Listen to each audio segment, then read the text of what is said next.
Good evening, and a very welcome to One-on-One here on UHAS Base TV. I wish you all a happy new year. We are so much grateful for the massive support you gave us last year, and we believe and hope that you will show same support for us this year. We again pray that this year remains one of the most productive years for us. It's still One-on-One here on UHAS Base TV, and the name Afaku Daniel. Stay glued. We will be right back after this short break.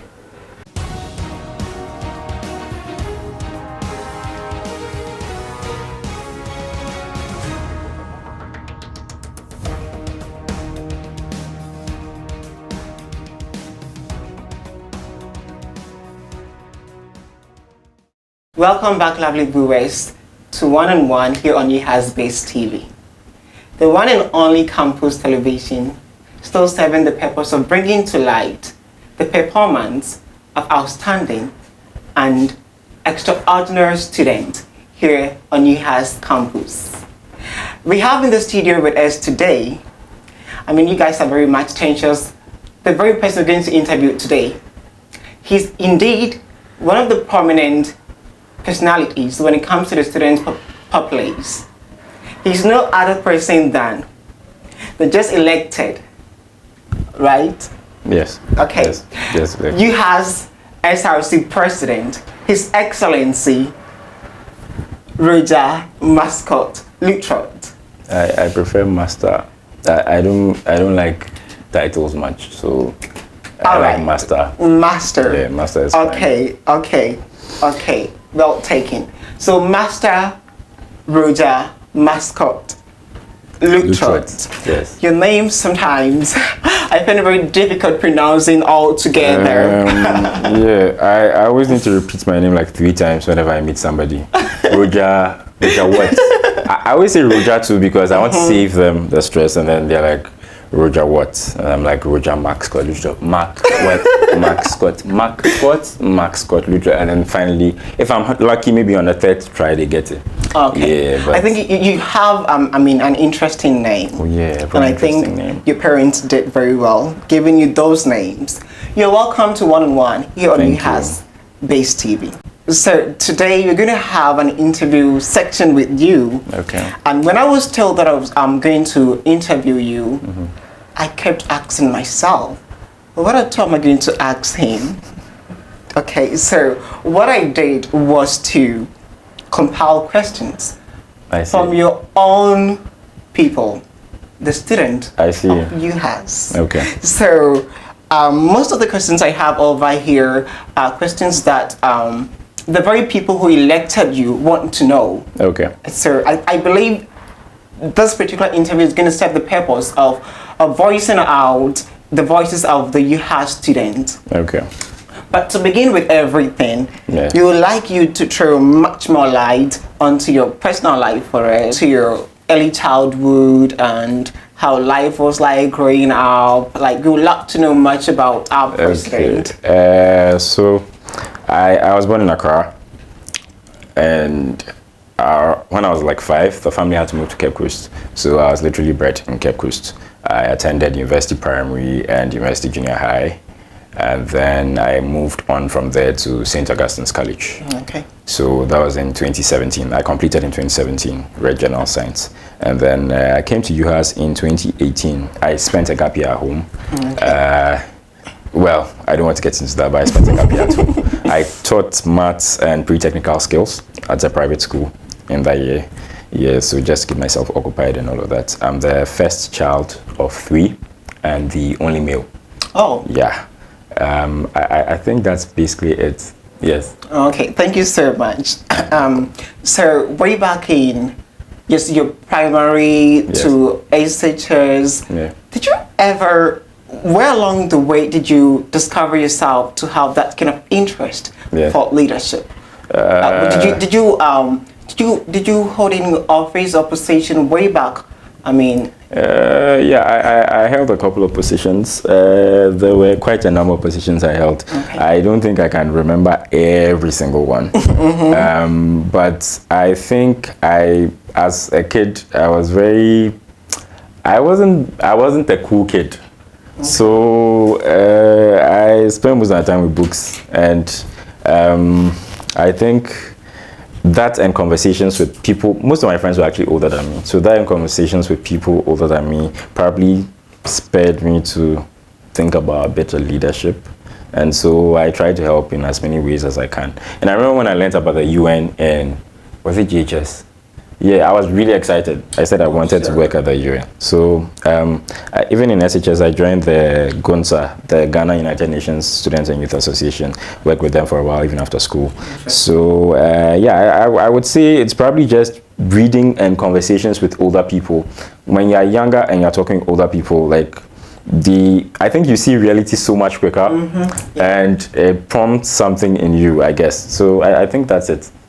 Okay, so yes, you've stated clearly that after you completed St. Augustine, right? Yes. Yeah, so when in school, did you ever think of it that you will be reading medicine and in no other university but University of Health and Allied Sciences? And what was your expectation?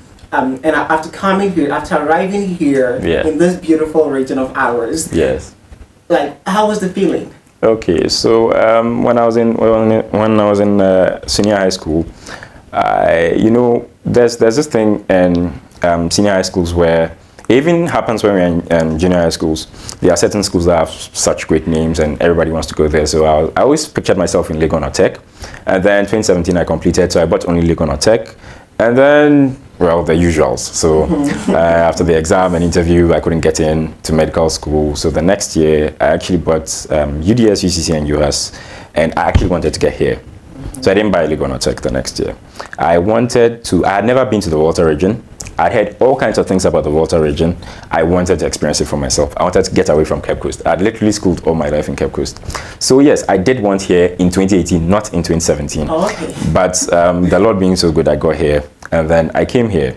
My expectation was that because it's going to be because it's a specialized university, I'd see much higher levels of, let's just say, like-mindedness and certain technological innovations and scientific innovations, let's just say that. Yeah, because I felt like a specialized university means there are way more scientific people, yeah, because I realized people from other fields have a different way of looking at science. Yes, so those were my expectations. I didn't really know what it would be like, but I mean, I enjoyed the place. I enjoyed the place when I came to. Oh yeah, I still do. I still do. I think we can improve on some things, but I still enjoy the place. I think that's a bit different from my experience. So let's move away from that and to UHAS SRC and the entire election. Sure. So I would love to know, or my viewers would love to know, what actually inspired you. Yes, we know that you developed that kind of leadership skills or interest, but what actually inspired you to go in for this huge position as a medical student? And did you face any challenge? Did your parents approve of it? I mean, we want to know the decision making. Yes, we want to know everything about that. So it's been, I've worked on it for a while. The whole aspiration to become president and all of that. But my parents have always been so supportive. That's a funny thing. Even though they tell me my schedule is a lot, I'm already doing a lot, I'm in school, so they feel this is just going to be more stress on me, or I shouldn't kill myself, I should take it easy, that kind of thing. Caring parents. Yes, very caring parents, but also very supportive parents. My dad shares every single flyer I've ever produced in my life. My dad's like my biggest fan. My mom calls me, and during the election, her first question always, after "how are you?" is, "how's the election going? Do you need anything?" Yes, that's how my parents are. So supportive. And yeah, we had a number of challenges, especially the court case after the first election, and how we had to have another election, which has literally eaten into the tenure of my administration, costing us valuable time. Back to that. So yeah, there were a couple of challenges. Especially even with academics, there were times I had to, ask permission, and sometimes I have to leave class, I have to miss class for certain things, all of that. But all in all, we are glad that it culminated in glory.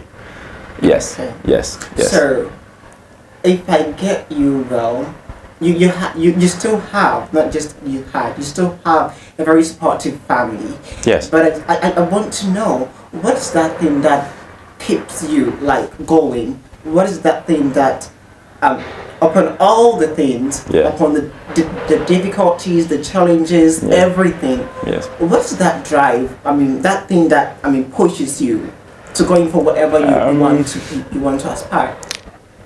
I think basically it's just a matter of inner desire to see things working well. I guess I think I took that from my dad a bit. I'm a bit of a perfectionist, so I like to see things working. I like functionality, so I think the drive to see things running smoothly is what keeps me going, because I want to try my best to make sure things run smoothly.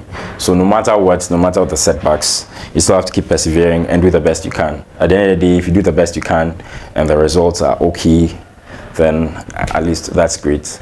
Yeah. That's very much inspiring. So a lot people, there are a lot of medical students, a lot of pharmacy students who, one way or the other, are having that kind of interest for leadership, but then they always get reminded you have 6 years of books, 6 years of learning and other stuff. Yeah. What are you going to tell such people? What I'm going to tell such people is that there will always be challenges if you want them. If you want to actually look realistically at your life, there will always be things that will tell your brain, don't do it. Yeah, because this is literally the hardest year of my medical school education. I'm running a host of other things and I'm still doing this. But in the end, if you believe in yourself and you have supportive people like your parents, your friends, those around you, and you're able to better apportion your time and manage things well, I see no reason why you cannot do it. Because at the end of the day, if you decide to look at those things and slack and not do it, someone else will come and do it. And sometimes I feel like maybe deep down you feel you could have done a better job. So why not give it a shot? If it works, yes. If it doesn't work, too, why not? At least you know you tried. Better than just sitting back and not trying, making any effort. Yeah. So that's it. So you mean time management and self-discipline? Yes, yes. Great. My next question over here will be, most are those who want to know how you're going to generate funds internally to support the SRC. And also considering the new Sokode hostel, there seems to be an advantage over there when it comes to market. I mean a mini market or something like that. So how are you going to do that? So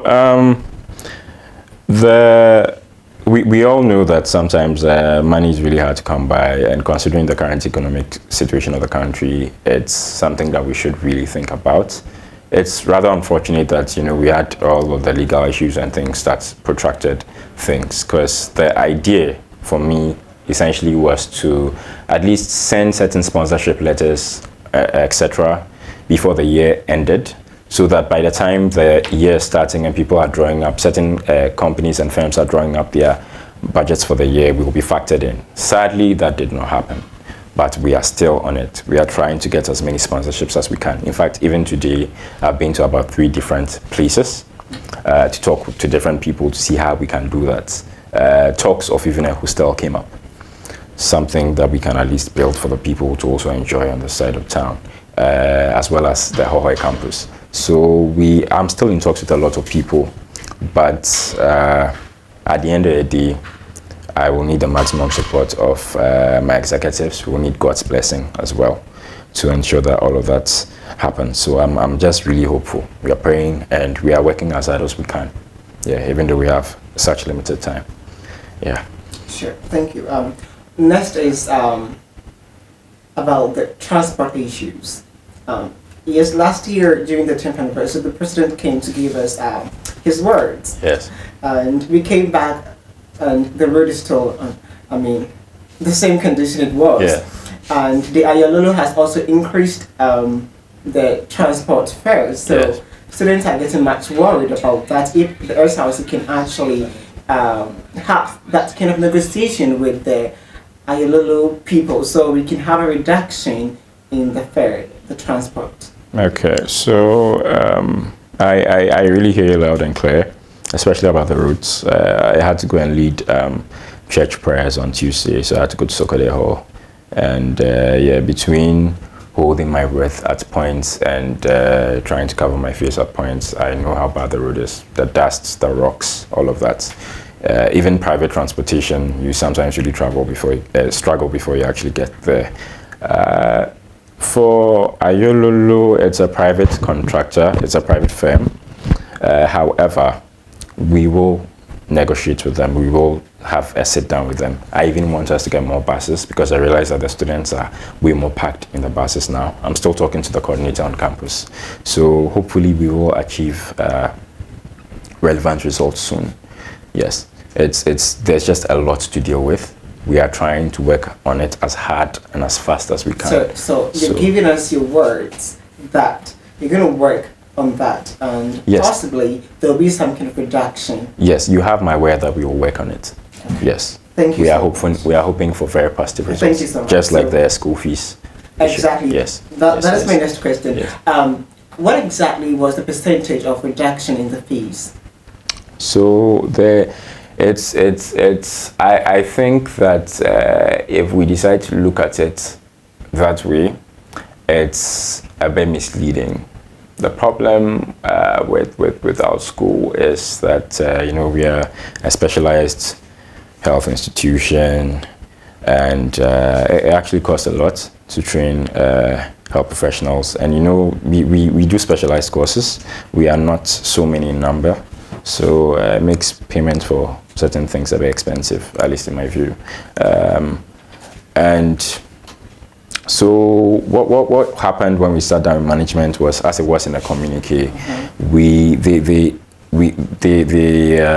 heeded to the 15% cap on all the services provided for by the university. However, there were some 5 things for the general student populace, but 6 for medical students because of lecture that because they were funded by external parties could not really be adjusted in that regard. So that's what happened. It wasn't a certain percentage across board, but I think the net increase was from 18 to 23%. I think that was a net increase as against the last approved fees. I think there was a net increase. Yeah. That's a job well done over there. Okay, so the next one has to do with you are a Christian, right? Yes, I am. And you believe in various opinions on religion. Yes, I do. So this is something from the Adventist student of UHAS. Okay. Over the time, UHAS schedule exams and other stuff on Saturdays, which conflict with your religious beliefs. Yes. So, is there anything you can actually do about that? Since you're going to represent the student and not just a fraction of it, but then the student's interest is the reason why you came to office. So is there anything you're going to do to make sure that such people who believe in the Sabbath or observing the Sabbath find themselves in a situation whereby it will conflict their beliefs? So, Daniel, the issue is, you're right, I represent all students, I'm the mouthpiece, but I'm also aware of what's in the handbook and the statutes of the school, that the school is a secular place, it has no religious ties. All of that is in the handbook, and I believe we, as well-informed students, we all read the handbook before we actually become students. So the rules are clear in there. However, I sympathize with such students. If management is willing to sympathize as well, perhaps that would be great. So what I can do for now is to table those concerns with management and see how far. But as it stands in the handbook, that it's a secular institution. So I doubt much will change, but we can always try. We will always try. I believe in trying. Yeah, so we can do that. That's great. Yeah. So what's going to be your long-term project? Your long-term project? What should we be expecting from you? The previous administration gave us a multi-purpose court. Right. Yeah. So what is it that we should be expecting from your side? Yes. So The truth of the matter is I do not like to do a lot of El Solo Lobo things, lone wolf in Spanish.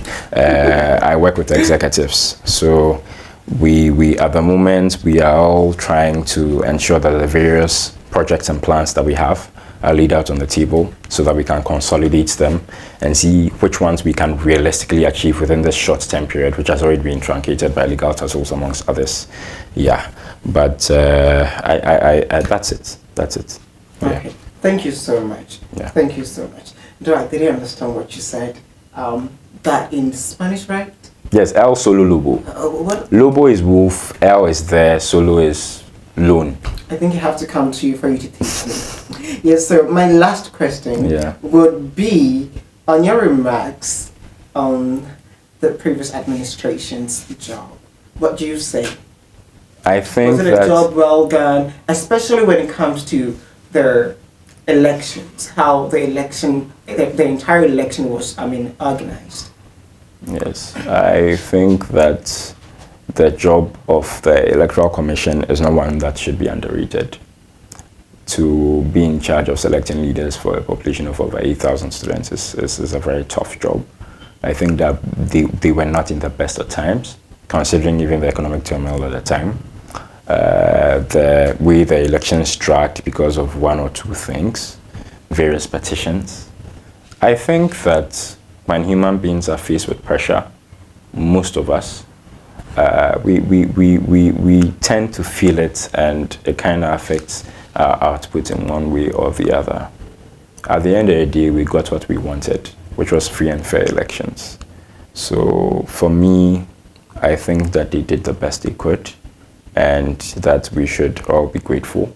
Are you saying this because it went in favor of you, and do you think the other party will also like to say same, or would be singing the same song with you? No, I cannot say the same for the other party, since I am not but necessarily. Do you expect them to also? Oh yes, I expect them to do that because well, the other party was essentially the reason why we went for a rerun. So I think if what he sought to achieve, perhaps, which was, I don't know, constitutional fairness, free and fair elections, I think has been realized. I don't see why he can't say same.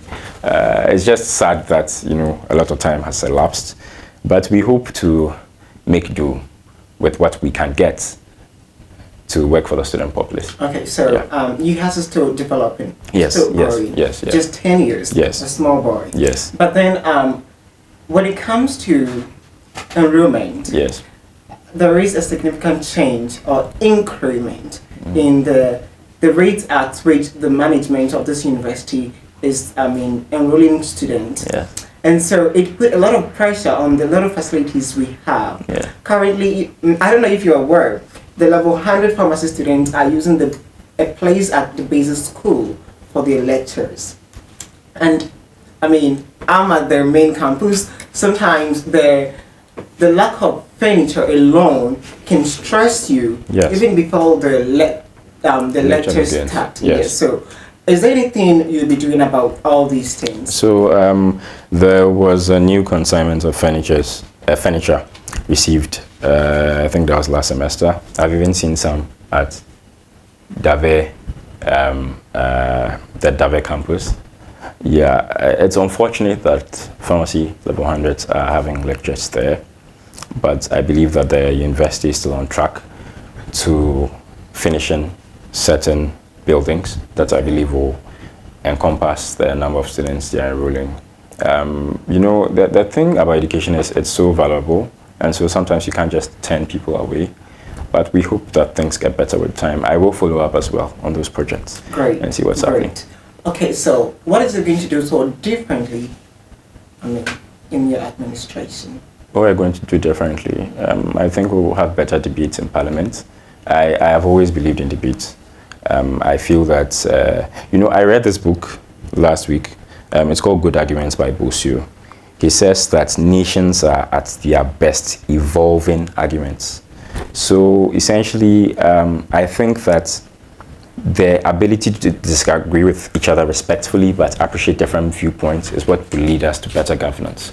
So expect that from my administration. Expect better engagement with students. So I'm taking this to be your last words. Okay. So my last words are that we are working for you. We are working with you. Do not shy away from talking to us. We are here to serve you. So please work with us. Try to help us. We appreciate your concerns, your inputs. Just talk to us. Yes, please. Thank you so much. Thank you so much too for having me. Rodger. Thank you. It's a pleasure having you here. Pleasure being here too. This is the end of One-on-One here on UHAS Base TV. Follow us on our social media platforms for all other contents that